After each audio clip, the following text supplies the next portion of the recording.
दरभंगा प्रमंडल स्तर की मिथिला की कर्मभूमि है और यहाँ पे आकाशवाणी यानी कि मैथिली समाचार से लेकर हर समाचार आकाशवाणी के माध्यम से ग्रामीण दर्शकों से लेकर शहरी दर्शकों तक पहुँचाई जाती थी, जिसके हटाने को लेकर यहाँ तीव्र आंदोलन छेड़ने की बातें हो रही है। तमाम बुद्धिजीवी, तमाम नेतागण, तमाम इसमें कार्यरत लोग इसका विरोध कर रहे हैं। तो हमारे साथ अभी जी सर, आपका क्या शुभ नाम है?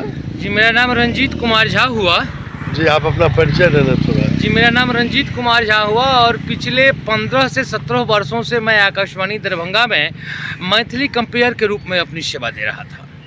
तो क्या मामला है, ये आकाशवाणी क्यों हटा के पटना शिफ्ट करने की? देखिए, ये इस मामले के बारे में हम लोगों को अंदरूनी कोई बातें अभी तक पता नहीं है, लेकिन नेट के माध्यम से और विभागीय जो कुछ क्यों में मीडिया में तो हम लोग भी इसका तो विरोध ही करेंगे, क्योंकि दरभंगा आकाशवाणी का गरिमा रहा है, इतिहास रहा है।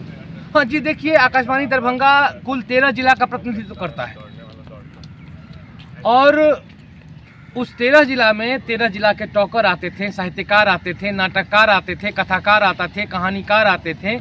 मैथिली भाषा का प्रचार प्रसार होता था। उतना ही नहीं, मैथिली भाषी हमारे नेपाल में भी हैं जी, वो भी सुनते थे और नेपाल भी हमारे इस कार्यक्रम का आनंद लेते थे। भाषा के माध्यम से वो भी हमको सुना करते थे जी। लेकिन प्रसार भारती के ये जो निर्णय लिया गया है इसको रिले केंद्र बनाने इसमें जो मुख्य कार्यक्रम था जी, बड़ा ही पौराणिक ऐतिहासिक था।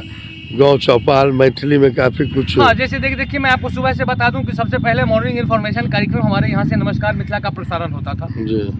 काम घर होता था, खेती गृहस्थी होता था, किसान भाइयों के लिए कार्यक्रम होता था, युवा भाइयों के लिए युगवानी कार्यक्रम हुआ करता था। सभी मैथिली और कुछ प्रोग्राम मैथिली और हिंदी दोनों भाषाओं में मिक्स करके हुआ करता था।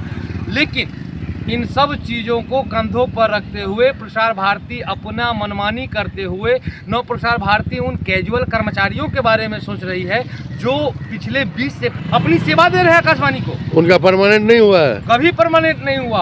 अदालत तो कितने कर्मचारी होंगे आपके पूरे भारत में? अगर मैं या आप ही के केंद्र की बात हो? अगर मैं आपको पूरे भारतवर्ष की बात करूं तो लगभग 8,000 से 10,000 कैजुअल कर्मचारी हैं। तो एक बार धरना भी हुआ था जंतर मंतर दिल्ली में। पर। इससे पहले बहुत जमकर धरना मरना हुआ था और उस समय सूचना प्रसारण मंत्री श्री वेंकैया नायडू हुआ करते थे जी। और वेंकैया नायडू ने हमसे ये वादा किया था, क्योंकि उस सभा में मैं था, उस धरना में मैं था, कि जाइए 3 महीने में आप लोगों का परमानेंट हो जाएगा। ये बातें मैं कोई मौखिक नहीं बोल रहा हूँ, मेरे पास उस दिनों की अखबार की कटिंग भी है। तो चलिए, अभी तक नहीं हुआ आप लोगों का काम। कोर्ट के आदेश को प्रसार भारती मानने को तैयार नहीं है श्रीमान। हमारे सीनियर मनोज पाठक, पुरुषोत्तम बोहरा, ये लोग हाई कोर्ट से जीत गए हैं, सुप्रीम कोर्ट से जीत गए हैं, बावजूद इसके प्रसार भारती लोगों को परमानेंट नहीं किया। भारतीय भारत का लोक सेवा प्रसारक आकाशवाणी दरभंगा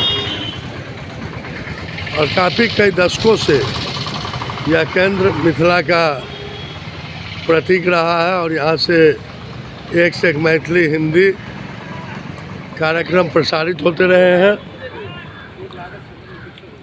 और इसको रिले केंद्र बना दिया गया है, ऐसा कई नेता कह रहे हैं, कई लोग विरोध कर रहे हैं इसका। आकाशवाणी दरभंगा।